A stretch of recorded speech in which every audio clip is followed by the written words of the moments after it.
Hola, buenas tardes. Hoy día diciembre 22 del año 2020 y ya 4 meses que comenzamos a hacer eh, reuniones y conversatorios con distintos profesionales.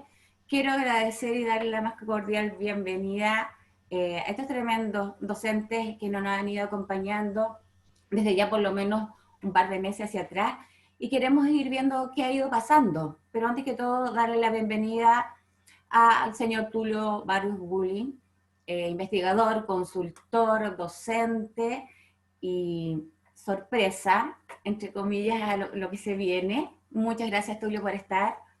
A Francisco Silva Barros, profesor también, magíster en gestión y sobre todo agricultor, Francisco, ¿no es cierto? Una de las cosas que me dejaste bien acotada ahí para estar. Investigador también en muchas áreas, complementando la parte educativa y sobre todo los centros de formación técnica, que es un tema también que hemos estado dejando ahí.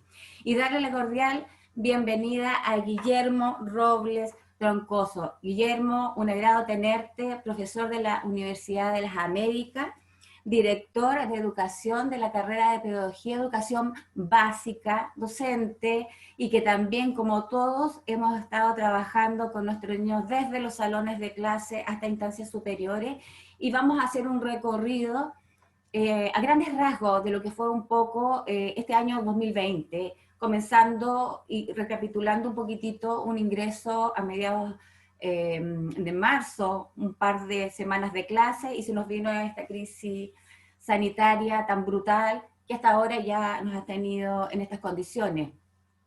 Pero en ese momento estuvimos especulando qué podía pasar, cómo nos reorganizábamos, cómo podíamos tomar lo que nos había servido antes, cómo podíamos ir tomando acción quizás para el segundo semestre para retomar clases en ese momento. Estamos hablando en julio del año 2020. Bueno, los escenarios cambiaron y estamos ahora con un semestre ya terminado, muchas cosas que se han ido dando de buena, de no tan buena forma y otras obviamente que hemos ido descartando como profesionales, como instituciones y también como personas, como agentes, digamos, instructores y guiadores de los procesos de nuestros niños. De alguna manera, la pregunta, Tulio, te cedo la palabra, ¿fuimos capaces de poder organizarnos, reorganizarnos de alguna manera, priorizar los contenidos? Porque hace 4 meses, como bien digo, en julio, hicimos un par de análisis que lo subimos ahí al canal y lo estuvimos comentando. Y creo que fuimos en las conversaciones generales con los profesionales muy asertivos en algunas cosas y en otras no tanto, pero una de las cosas fundamentales que fue sí o sí fue el tema, obviamente, de la conectividad. El tema curricular de planificación, de evaluación y ahora el término del proceso académico acá en Chile, que tu planteamiento, de qué manera fuimos capaces, nos pasó la cuenta en que, bueno, lo sabemos de alguna u otra forma, pero bajo tu perspectiva, bajo tu visión, qué nos fue pasando y de qué manera fuimos organizándonos en el camino. Bueno, o sea, tú lo has dicho, nos fuimos organizando en el camino y eso es una realidad. Entonces, este ha sido un año fundamentalmente de sobrevivencia desde el punto de vista sanitario primero, ¿no es cierto?, el punto de vista social y obviamente la educación, que es parte también de nuestra sociedad, está también en esa misma línea, una línea de sobrevivencia. Entonces, lo que nosotros hemos vivido es fundamentalmente una pedagogía de la emergencia, me atrevería yo a decirlo. Esto no es una muestra, digamos, destacada de educación a la distancia, ¿no es cierto?, o de los modelos sincrónicos o asincrónicos. Ha sido fundamentalmente una pedagogía de la emergencia que nos ha permitido darle continuidad al proceso educativo para que no fuese, digamos, un año absolutamente perdido, pero que obviamente ha sido un tremendo desafío porque no estábamos preparados, porque no contábamos con todos los recursos y sobre la marcha hemos tenido que ir nosotros adaptando e ir generando una serie de cambios, algunos de los cuales probablemente se van a instalar, otros probablemente van a desaparecer, pero ha sido un año fundamentalmente de buscar darle continuidad. Y en este proceso de ajuste hemos también hecho mucho ensayo-error. Vamos viendo qué podemos hacer con lo que tenemos a nuestro alcance. lo que resultó bien tratamos de mantenerlo, lo otro tratamos de irlo corrigiendo. Por lo tanto, lo que se ha vivido este año no es un buen modelo de educación a distancia, es un modelo de crisis, de atender a la emergencia desde el punto de vista, digamos, educativo. Este ha sido un cambio, digamos, sin precedentes, social, y obviamente la educación también dentro de eso, y hubo que ir creando mucho contenido que estando disponible hubo que adaptarse en su forma de impartición a los recursos que teníamos al alcance y que eran fundamentalmente recursos tecnológicos. Y eso planteó desafíos como el acceso a Internet, que claramente ha sido limitado, que claramente ha sido de calidad diferente según donde uno se ubique, ¿no es cierto? Y que tampoco responde como uno podría pensar a un tema netamente socioeconómico. Hay ciertas zonas de Santiago que no tienen buena conectividad, indistintamente si uno puede o no asumir el costo de un sistema mejor, de una plataforma más potente desde el punto de vista tecnológico. Yo también he tenido muchos alumnos que están en zonas rurales y que tienen serios problemas de conectividad. Entonces, para ellos, un poco la solución ha sido la clase asincrónica, donde ellos pueden acceder cuando logran finalmente conectarse a poder ahí reproducir lo que uno va dejando en las plataformas con las cuales uno va trabajando. Entonces, hemos estado subordinados, ¿no es cierto?, a la disponibilidad de equipo, en primer lugar. Muchos de nosotros estábamos mal equipados porque teníamos equipos funcionales para la oficina, para un trabajo del día a día, pero, pero que no soportaran, digamos, una conectividad de banda ancha de alto nivel. O sea, sin ir más lejos, yo tuve que cambiar el equipo porque colapsó por la cantidad de horas de uso. Yo antes trabajaba, no sé, 2 horas en el computador y pasé a trabajar 12, 14 horas frente al computador, y los equipos, digamos, se han ido saturando, y de hecho el mío pereció en el proceso y tuve que comprar 2 de lo que estaba disponible porque tampoco hay en el mercado mucho equipo por la alta demanda que hemos tenido. Aparte de eso, los servicios, o sea, tal cual nosotros no estábamos preparados, tampoco estaban preparados los proveedores de servicios. Ofrecían TV cable, ofrecían programas de entretención, pero no plataformas para uso profesional las 24 horas del día. Entonces, el pic de uso, según lo que yo estaba leyendo por ahí, antes de la pandemia, era entre las 19 y las 20 horas, y ahí se alcanzaba al máximo, y ahí había un problema de conectividad, pero dada la alta demanda, y dado que todos los establecimientos educacionales, tanto de prebásica hasta la universidad, empezamos a usar plataformas tecnológicas, esa demanda de la hora pic pasó a ser la demanda de 24/7, por así decirlo.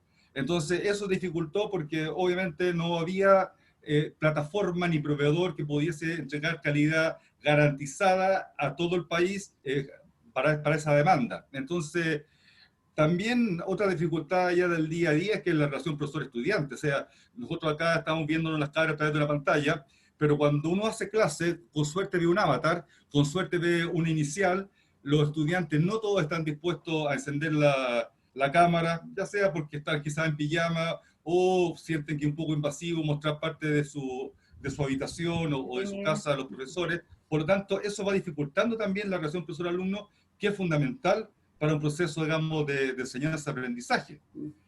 También los tiempos de enfrentamiento a la pantalla crecieron exponencialmente, y yo estoy cada vez aumentando la fuerza de los anteojos porque el desgaste de la vista y todo ha sido no menor, que eso también va impactando y va produciendo un cansancio.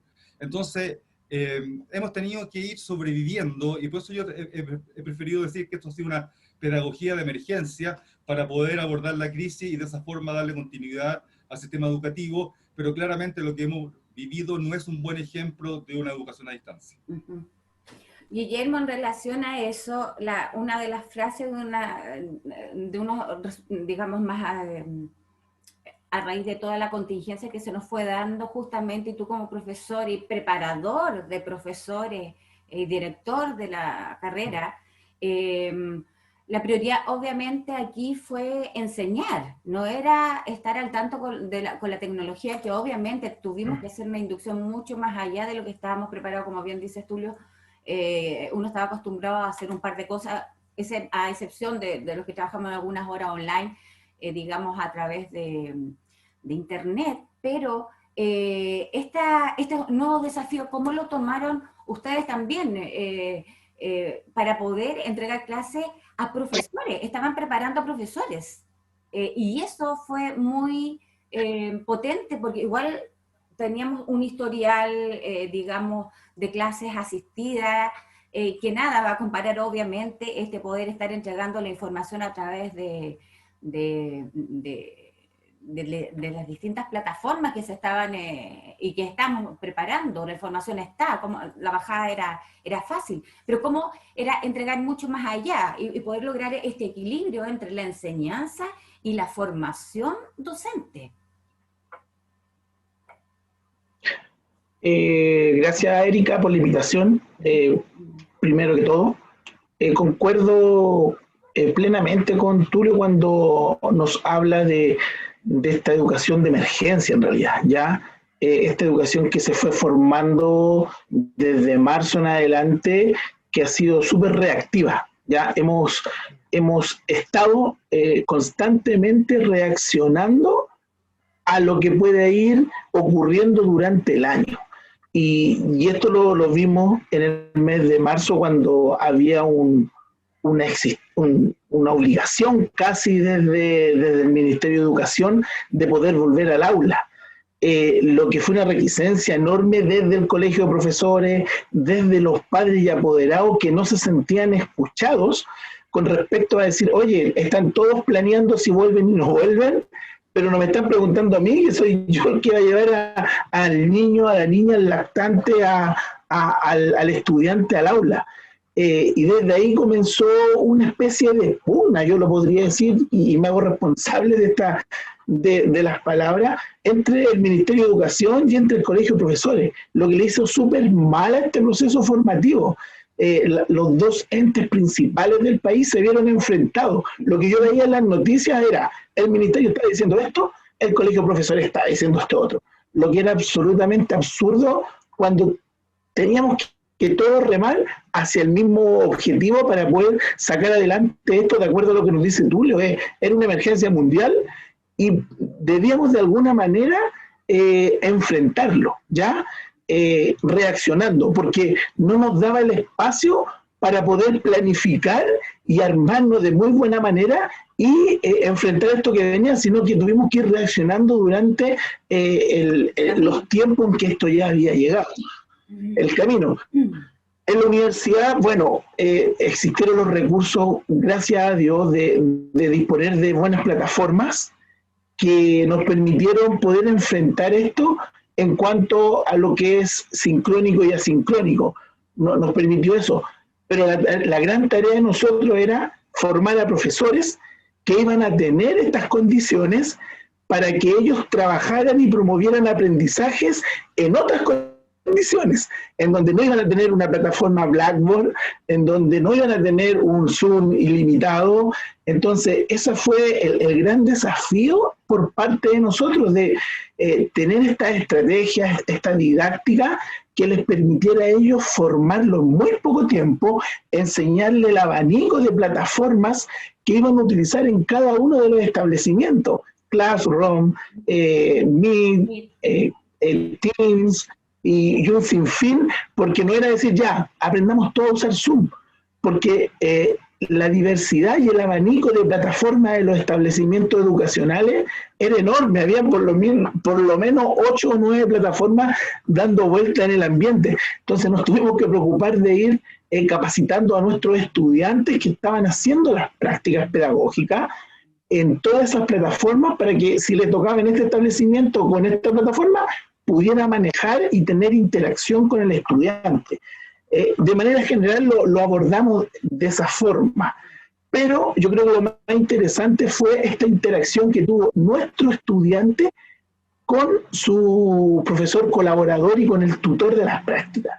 Yo creo que ahí hay una gran enseñanza, y hubo una resistencia al comienzo de parte de nuestros estudiantes de cómo vamos a hacer prácticas de manera virtual. Claro. Si esto es como casi inventado, como están casi inventando esto para que sigamos en el semestre y no lo congelemos. Y fue al principio darle esta mirada, decirle, chicos, esto no está inventado. Miren por la ventana, miren la televisión, vean el profesor que ustedes conocen cómo está haciendo clase. Lo está haciendo de manera virtual. Entonces, no estamos inventando algo para que ustedes saquen un semestre. Estamos entrando en un contexto que es real. La pandemia no es mentira. El hacer clases vía Zoom no es mentira, chicos. Y esto ellos lo han tomado muy bien y de verdad que nosotros hacemos la reflexión y hemos tenido alguna instancia ahora con nuestros estudiantes y esto ha sido un gran aprendizaje para nosotros como académicos, para nuestros estudiantes como futuros profesores, pensando en que esto no va a terminar acá. Esto va a marchar y ojalá fuera de esta manera a reformular la escuela que conocemos tradicionalmente. Y sería muy enriquecedor que eso ocurriera, tener tal vez una educación que fuera más híbrida, en el sentido de que me estoy dando cuenta que, como bien lo dice Tulio, tratamos de salvar el año, pero nos dimos cuenta que tenemos fortalezas súper grandes y que esto nos puede dar grandes oportunidades. Por lo tanto, no es descabellado decir que tal vez el 2021, cuando las condiciones se den, podría tener presencialidad 2 días y tener virtualidad 3 días. Ya no es algo tan descabellado como lo mirábamos hace 3 años atrás, o como existía esa resistencia. Eso, Erika, te podría comentar más o menos de cómo nosotros afrontamos en este sentido el contexto en el que estábamos. Mencionaste algo sumamente importante, que lo comentamos en reunión de pauta, que era el poder tener al lado un buen tutor. Cuán importante es desde la formación inicial tener este caminito bien hecho, bien apuntalado, con profesionales que estén de acuerdo y en la misma conexión de la emergencia. En este caso, por esta crisis sanitaria. Y nos vamos a ya estos cambios que se fueron produciendo, porque ya no solamente había que pasar un currículum, sino una planificación y había que evaluar posteriormente, sino que había que también hacer una segmentación de las prioridades, de alguna forma, en el tema curricular. Pero por otra parte, estábamos guiando los procesos de aprendizaje con una vocación. Los que deciden educar es porque tienen la vocación, no como también habíamos comentado, no porque a mí me gusten las guaguitas y estudio educación de párvulo, como comentan algunas chicas, o entran a educación parvular, y me encantan los niños. No por eso voy a hacer y tener ese don. Entonces, esa formación y lo que comían, tomando a lo que comentabas, de poder hacer este cambio entre los docentes, que es tan complicado de repente, y que ahora se hizo, digamos, más a la fuerza y se apresuró quizás el proceso de la formación docente y de los cambios a nivel interno. O sea, tenemos que salvar el año, tenemos que reestructurar y tenemos que apoyar a estos chicos, porque en el fondo, bueno, me están enseñando lo que tú bien planteas para estar en la tercera dimensión, enseñando, o vamos a enseñar aquí en la Tierra y vamos a formar seres humanos.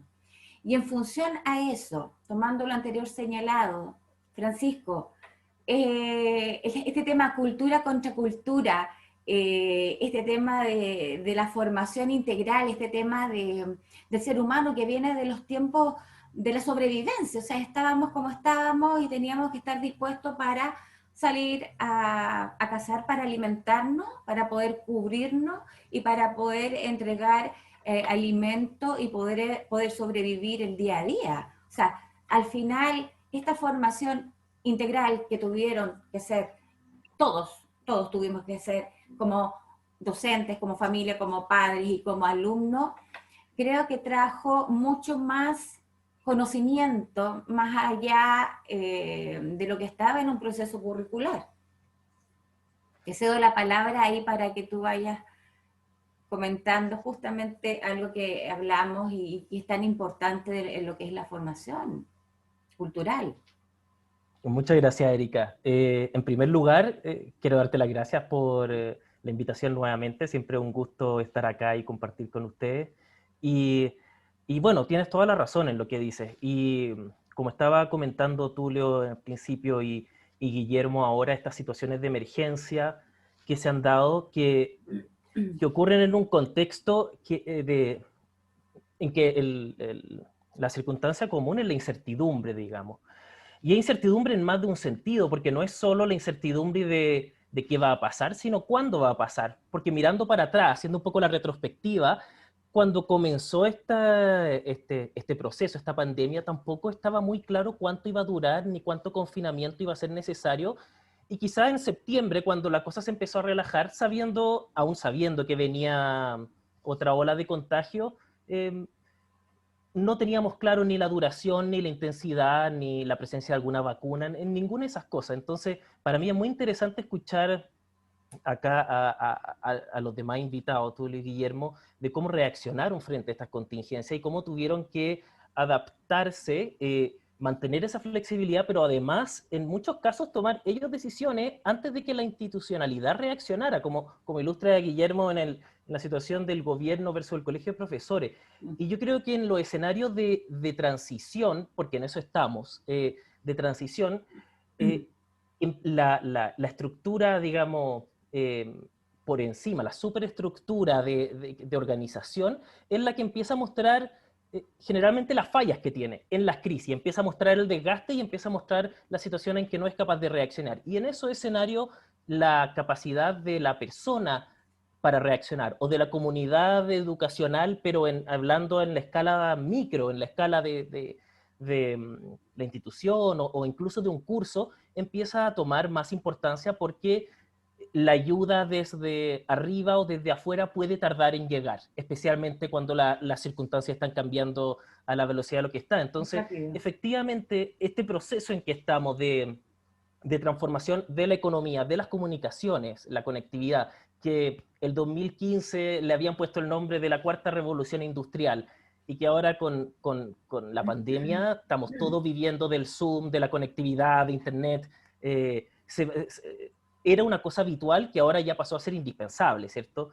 Pero aún así, estos cambios no siempre tiene claro uno hacia dónde van y a qué velocidad y tampoco cuál va a ser el desenlace. Entonces, eso genera todos los factores de distintas posibilidades que estamos conversando, y en ese sentido es importante lo que mencionabas tú, Erika, de tener claro de que lo mejor que podemos hacer en este tipo de situaciones de incertidumbre es tratar de cultivar en nosotros mismos herramientas que nos permitan enfrentar una gama de posibilidades de la mejor manera posible. Y eso pasa por las habilidades, ¿cierto? Las competencias, habilidades duras, habilidades blandas, pero también pasa por la autodisciplina, pasa por hacerse un poco cargo, en el caso de los alumnos, de la educación propia, porque el sistema en su proceso de adaptación quizás no va a poder cubrir todas las necesidades en un 100%, y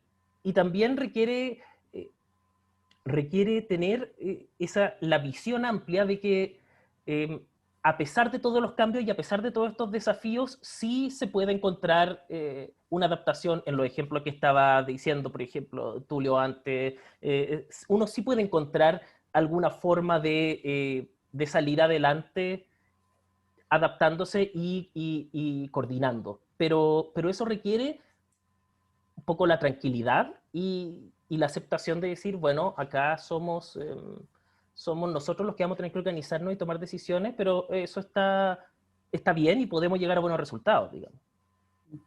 Hubo mucho de trabajo interior de cada profesional.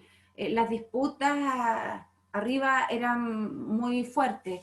Por lo tanto, creo que de alguna manera las decisiones en cada institución que uno fue viendo y analizando para la toma de decisión y tomar lo que realmente era lo esencial, que obviamente no era la tecnología, volvemos a lo mismo, que obviamente era un caso ya que era más que claro, que era deficiente, sino que de qué manera aplicábamos los criterios como formación, digamos, y como palabra integradora, las deficiencias que se nos fueron a nosotros como personas, como seres humanos, planteándonos estos escenarios tan diversos y manteniendo la calma con los niños de alguna manera, con los alumnos, justamente en instancias también muy complicadas. Entonces, creo que la necesidad de poder hablar de estas habilidades blandas, que las tomo como habilidades de vida, fueron logrando un equilibrio con esta enseñanza, de alguna manera, en la formación y la reestructuración de otros profesionales, porque aquí siempre fue muy cuadrado el sistema, y siempre ha sido muy cuadrado el sistema educativo, o sea, las frases que ya hemos hablado de alguna forma, bueno, este colegio, esta escuela o esta institución funciona de esta manera y siempre nos ha servido.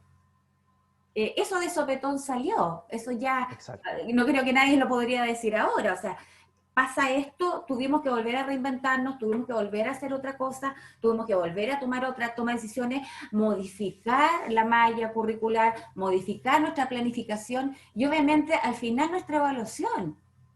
Pero vuelvo a tomar a la par este desarrollo de personal, desarrollo de estas habilidades que en el fondo fue ir logrando un trabajo mucho más proactivo en los niños, de más responsabilidad, de mucho más autodisciplina, de mucha más toma de decisiones y hacerse cargo de que me tengo que estar levantando a cierta hora porque me voy a clase a preparar mi carrera o a sacar mi año escolar, sabiendo ya que después ahora el segundo semestre, volviéndonos a encontrar nosotros en agosto, las cosas seguían exactamente igual.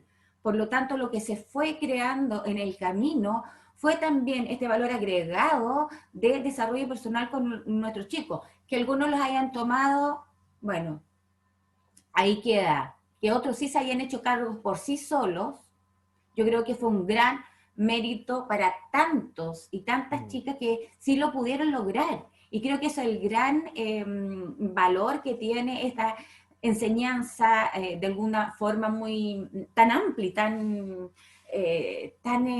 terremoteada de alguna manera, que nos dio a nosotros también un remesón de poder decir si la estructura se puede cambiar. No todo es como se dice y no todo puede ser acá. Si tengo una planificación podemos ir cambiando y de alguna manera la prioridad es los niños. Tranquilicémonos, hagamos trabajo colaborativo, ayudémonos los más antiguos con los más jóvenes, estas redes sociales que nos sirvieron mucho para poder compartir información. Valoro tremendamente que colegios, que por ahí está la información, también aparece colegios con mayores expectativas y mayores rendimientos que siempre habían cumplido en función a lo anterior, pudieron ser tutores de otros colegios. Entonces, ¿cuándo se había hecho eso en un sistema educativo? Siempre se apadrinaba como una cosa de buena persona, de buena institución, o como un proyecto educativo, digamos, pero que haya salido de los mismos profesores, yo creo que ha sido muy relevante y muy, decir, bueno, los profesores que estuvieron este año 2020 en estas condiciones, los que se están formando 2020 en estas condiciones y los que van a seguir hacia adelante, porque esto no ha terminado, van a ser de una generación muy fuerte, en el sentido de este equilibrio de la enseñanza, porque la enseñanza, volvemos a lo mismo, la vamos a tener y la podemos bajar, y si tengo que estudiar historia, y me tengo que estudiar la historia hacia atrás de ciertos periodos, bueno, está toda la información. Si tengo que instruir en la biología, si tengo que instruir en otras áreas, yo puedo tener la facilidad de tener la información aquí en todas las redes sociales, pero lo otro, el poder yo ayudar a mis colegas, ayudar a los estudiantes, a sus propios amigos, a sus compañeros, o a chicos de otros colegios. Entonces, creo que fue sumamente dentro de lo bueno que fue pasando durante este año y muy decidor.